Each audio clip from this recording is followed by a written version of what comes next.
Hello, everybody, and welcome to a Bright Founders Talk at Temy. Temy is an international software development company that designs, builds, and delivers software for sustainable businesses and promising startups. Welcome to our podcast where we bring you the most inspiring stories of entrepreneurs and experts in the software development industry. Each week, we interview successful leaders who share their unique journeys and valuable insights. I'm your host, Barry, and today we're lucky enough to have an amazing guest joining us, Walter Gjergja, co-founder and Chief Wellness and Fitness Officer at Zing Coach. Hello, Walter. Welcome to the podcast. How are you doing today? Hello, and thank you for having me. It's great to be here. I'm very looking forward to talking with you as we had a little bit of a conversation just before the podcast. And I said, don't spoil it. We'll save it for the podcast. So I'm really excited to talk to you today. For those people who may not know you or your company, could you just introduce yourself a little bit and tell us about the company that you work at? Certainly. So I had a kind of unusual journey, I guess. I was born in a very small village in the Alps in Italy. And growing up, I developed a passion for fitness and wellness by practicing an unusual discipline, which is called Shaolin Kung Fu. It's a kind of martial arts. And I went to university in Australia, so totally opposite end of the world. And I had my first co-founding experience there. So I went to a consulting company and then an investment fund. And from there, I became a co-founder of a tech company. We're talking about the mid-90s. And I took that company from startup to IPO. So I was employee number one, and eventually we listed on the Australian Stock Exchange. I exited the company and I went to Shaolin Temple and I became a monk in Shaolin Temple. And I lived as a Shaolin monk for about 10 years. And then I decided, no, I want to go back in business, but I want to bring some kind of wellness and fitness and mindfulness in business. So how do I combine these two worlds? And here we are today. I created a number of new ventures, and the one that I'm leading at the moment, it's called Zing Coach. It's a personalized fitness coach and wellness coach. It's branching beyond just fitness, using the power of AI to kind of deliver tailored training and wellness solutions for everyone. So that's a really rough example of what you've been achieving in your life. I am really curious though, when you think of business and then you think of being a Shaolin monk, those two don't normally go hand in hand. What was the journey? Why did you firstly go to become a Shaolin monk? And then why did you change from being a Shaolin monk, if you're not one still, to the world of business? I went because it was my passion since my youth. So I practiced it very intensely as a teenager. I won some championships. Then at university, I also combined economics with philosophy studies because philosophy was part of this discipline. There's a physical element and a mental element. So there came a time where I kind of wanted to do something different from business. And I had this very fast, very successful career. And so I decided, well, let's go to the source of my passion and see what it's like there. And we're talking about the mid 90s. I know you've traveled to Asia. So the mid 90s, China was not today. So you traveled with trains with chickens and you had little paper notes of where you have to get off the train. Otherwise, you end up in Mongolia. So it was a whole different adventure. But once I was there and I became a Shaolin monk, what I decided is that the wellness and the wisdom of the temple are incredibly applicable in modern life. In fact, they are more needed in modern life than they are needed in the temple because the pace of modern life kind of neglects the body, overuses the mind. So it's the ideal context in which to apply these principles. And so I started thinking more and more about, well, let's bring these principles where they are needed the most, which is not in the temple. The temple is very serene. Everybody trains, everybody meditates, everybody eats healthy foods. They know what they're doing in terms of taking care of themselves. But in a modern world, there is a much greater need for that. And so that's when I started deciding to combine the two worlds. And just to add one more nuance that may give you some ideas, the two worlds are actually not as different as they may seem to be. So in business, you need the discipline, you need perseverance, you need, a strong habits, you need strategic thinking, you need to be mindful of what are your priorities. And all of these things, discipline, perseverance, mindfulness, they are characteristics of the practice. So actually you can apply the practice in business and become a more effective business person the same way as you can apply it in any aspect of life. That was actually going to be my next question. So you have answered that. So fantastic. Thank you very much. So how do you see technology transforming the way people engage with wellness and fitness? Well, I think technology is an amazing tool that enables us to engage with fitness and wellness in a much more granular way than we ever could before. For example, if we think about just about training, the most effective form of training is a training that is totally personalized and tailored to you, to your physiology, to your habits, to your lifestyle, to your personal fitness needs or wishes or goals and so on. but also in terms of the motivational triggers, is totally tailored to your personality. Somebody needs a drill sergeant and somebody needs a very empathetic kind of caring coach. And then it's also tailored to your daily variances. Someday you may be very tired, someday you're fully recovered, someday you're in high levels of energy, someday in lower level of energy. Well, we are now in a moment in time where technology actually can tailor training to all of those nuances that I've just described. And it's the first time ever. So in terms of fitness and wellness on a broader scale, so anything to do with any kind of wellness habits and wellness lifestyle applications, we are in a moment where we can really revolutionize and optimize the approach. Whilst before, if you think about it, for 40 years, almost nothing changed. Okay, there was VHS tapes, then there was DVDs, but then there was YouTube, but it was more or less the same. It was a kind of cookie cutter video programs or something like that. In your role, like, how do you balance like philosophical, mindful practices with like performance-driven fitness? Actually, I think that mindfulness is an incredible driver of performance because it enables us to be far more focused, far more resilient, far more able to prioritize what we need to prioritize, far more disciplined in getting the hard things done as well as the enjoyable, easy things. And as you know, especially as a co-founder, passion is a great motivator and a great driver, but we cannot always rely on passion. There is hard times, there is valleys as well as peaks, and we need to grind it out sometimes. And so I think that mindfulness practice is an incredible, powerful, enabler of all of these characteristics that are indispensable both for a co-founder, for anybody within an entrepreneurial and a startup environment, as well as for people that approach fitness. In some way, they are the same.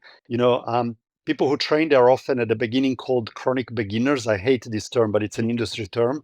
And it's these people who like, oh, now I'm really going to do it. And they started, and then after a month, it's hard, and they stop, and then no, now I'm really going to do it.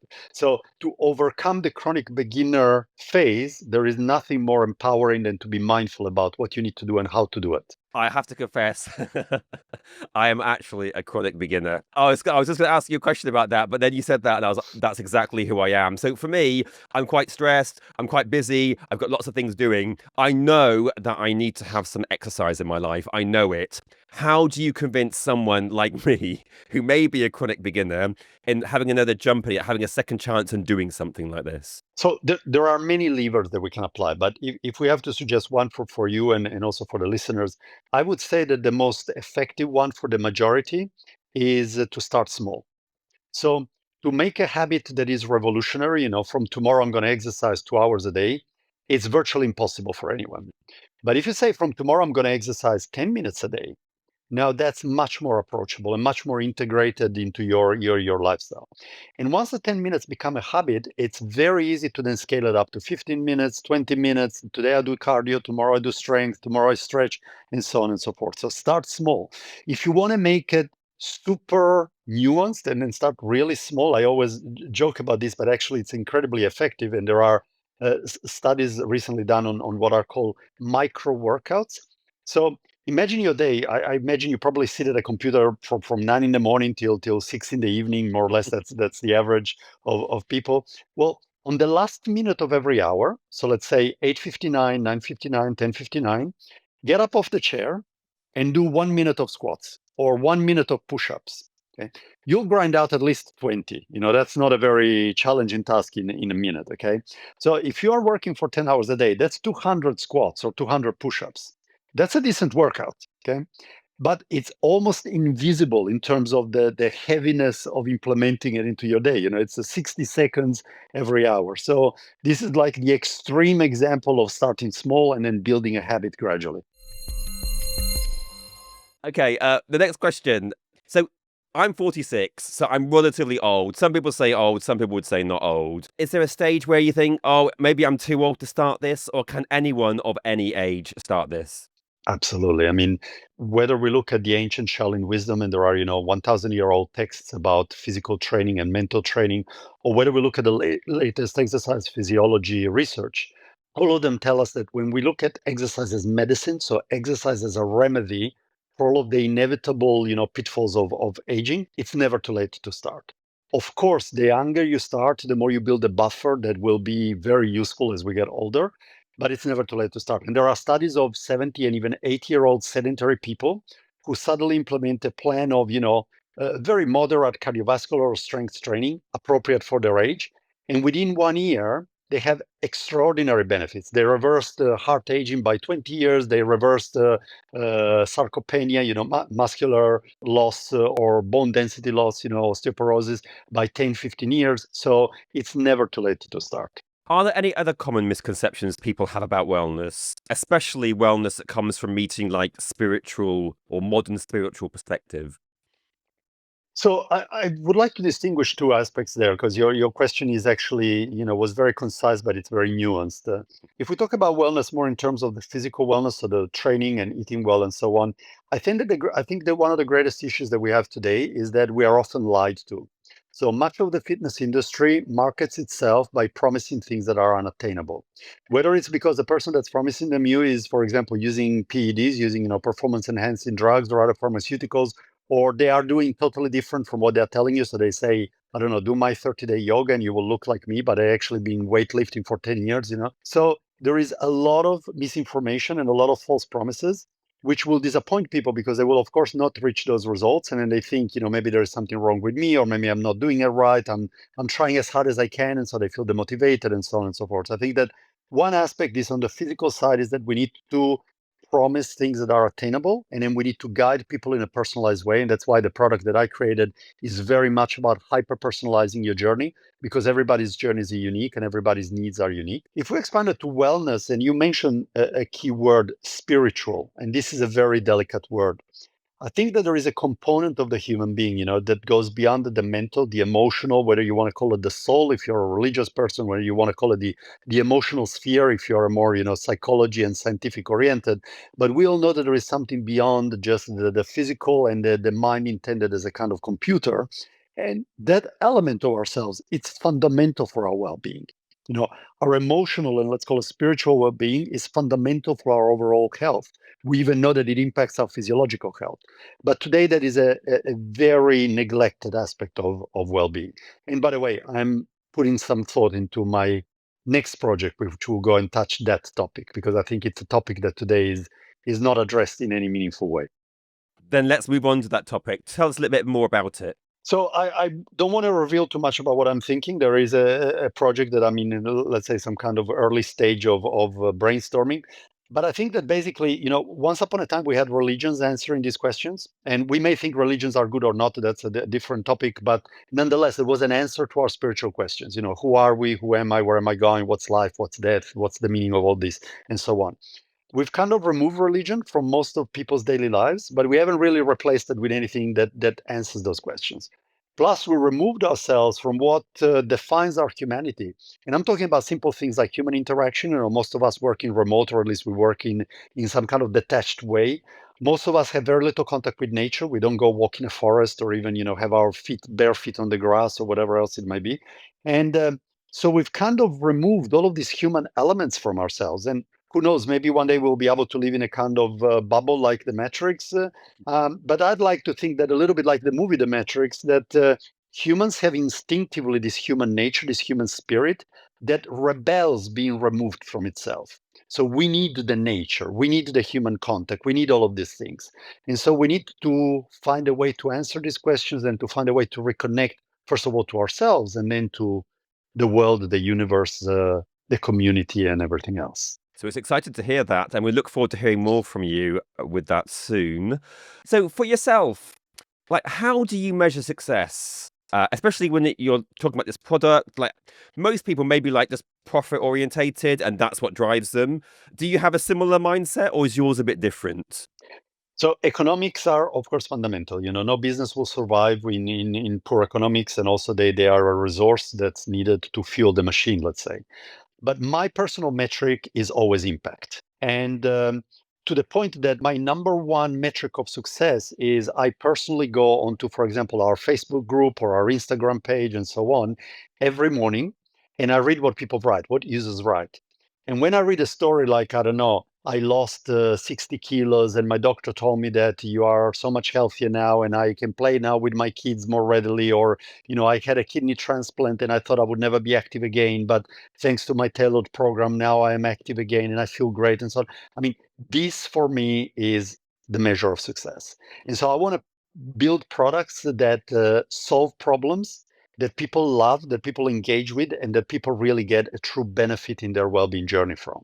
And then, of course, if it's millions of people, well, you're also going to get the great results. But these millions of people and these great results are built one story at a time. And the thing that I try to tell always our team, and I always talk about the key KPI is to keep people inspired, and to keep people inspired is, which by the way, it's KPI when you when you break it down. I always say, every one of these men or women or elderly or young people that we help, every one of these is what makes our product successful. Every one of these stories is what make our products a success. So it's going to be a million of individual stories. So never let go of any one of those individuals. I personally very often answer, which of course drives our customer service team crazy. I answer customer service complaints. If somebody had a problem or they couldn't get something working or the program was not doing what they needed, I will personally contact this person and start answering them. And sometimes they don't believe that it's a C-level from the company contacting them. And I'm like, no, it's really me. I really do it. I will stay up all night. But if I know that somebody's having a challenge, I will try to help them. That's incredible. It's really nice to hear, especially someone at such a high level going out and reaching out to the customers. Like, I wouldn't believe it personally if it were happening to me, because normally that doesn't happen. But it's nice to see that you really do put customers first. It's not very scalable, so eventually it has to be reduced. But I will do it until I can.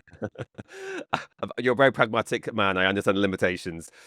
Are there any other thinkers? Are there any other trends or like global wellness trends that you're excited about happening today? I like the convergence. So there is things like, for example, all of our biomarkers that we get from our wearable devices are now converging with things like blood panels, for example, or tests that you can do in laboratories, which are converging with some kind of self qualitative inputs, like, how am I feeling today? What is my energy level? So a dialogue with, for example, an AI agent, an AI coach that asks you these questions. Our own AI coach does morning check-ins and asks you this question, because the qualitative is often as important as the quantitative. So it doesn't matter if your HRV was great last night, if this morning you feel awful.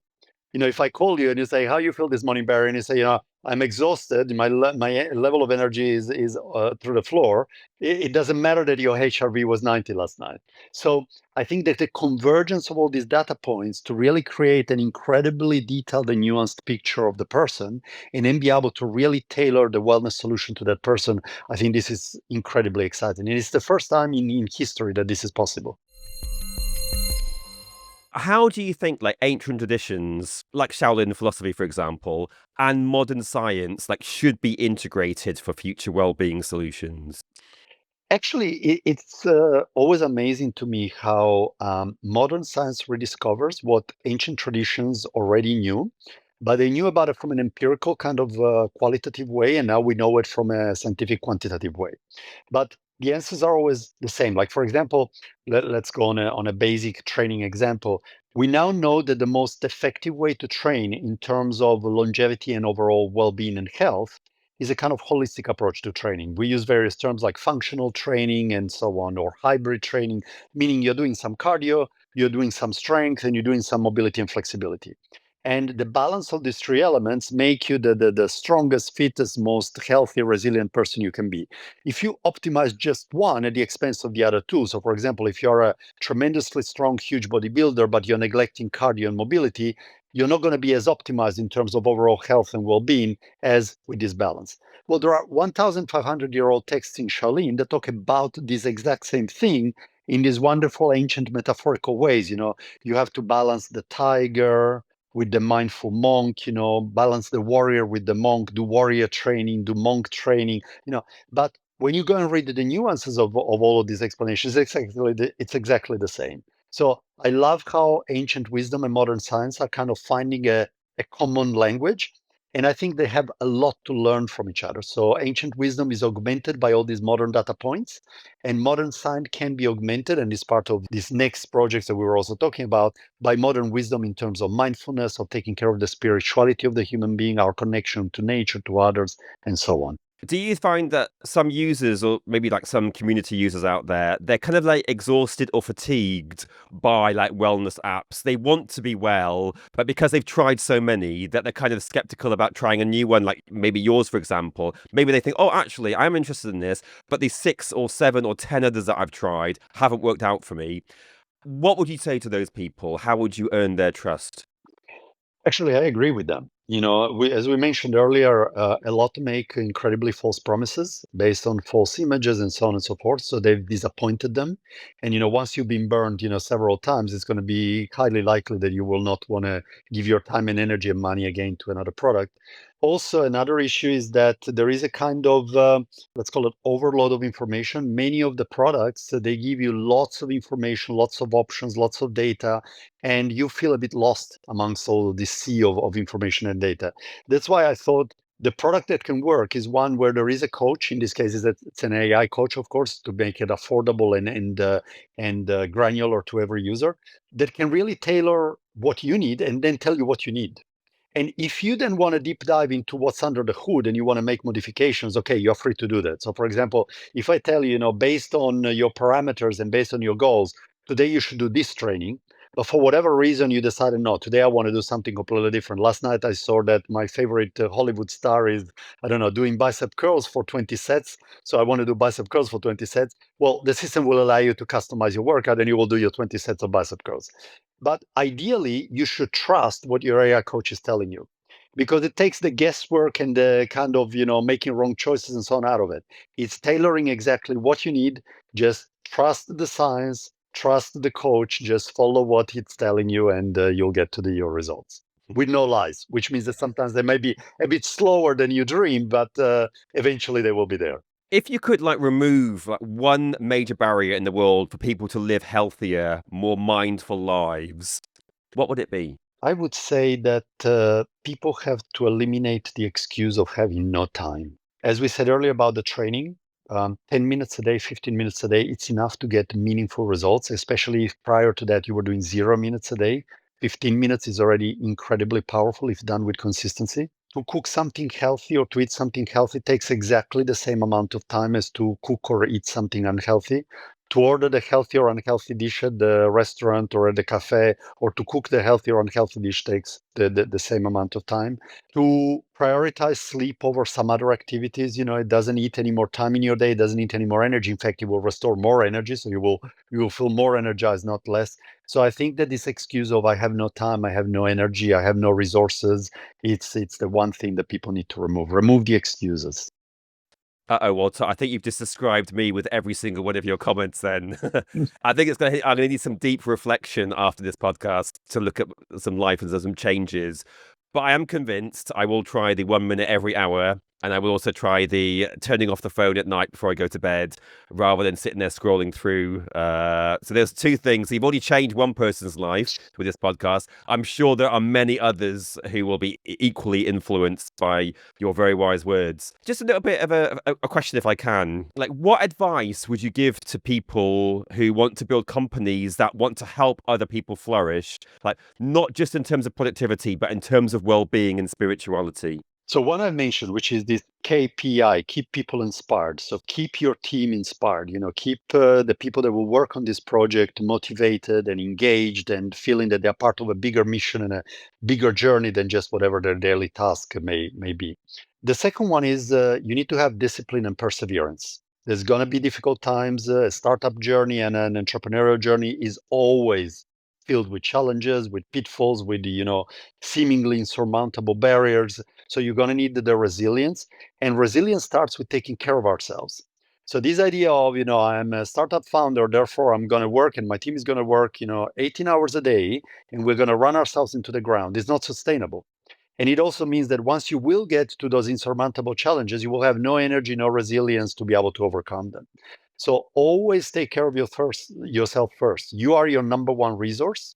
So you need to manage that resource very carefully, and same with the people around you. So I always make sure that the people who collaborate with me have sufficient time to get enough sleep, to get some exercise done. And I actively inspire them and promote them and lead by example into let's get a little bit of exercise done every day. We have a little gym on the roof of the office. I organize sometimes morning trainings before work. Everybody's welcome to join me and train together. We have healthy food in the cafeteria that it's free for anybody to eat.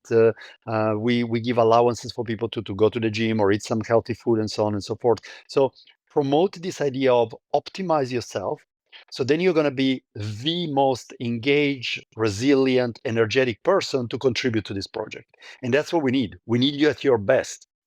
In this very difficult entrepreneurial journey, we need people who are operating at their maximum performance. So you need to be treated as the kind of athlete that needs to arrive every morning with the sharpest mind and with the best physical energy to perform extraordinarily during the day.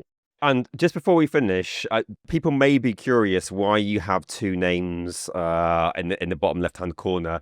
Could you just explain the second one for us, just briefly? Yes, of course. When I graduated from Shaolin Temple, you have a formal ceremony to become a Shaolin monk or a Shaolin disciple, and you receive a name. So you receive a Chinese name, which is your own personal name within the lineage of Shaolin Temple. So that's my monk name. I'm very proud of it. For me, it was a kind of even deeper experience than my university studies. I have done a number of university studies in economics, philosophy, and then exercise sciences.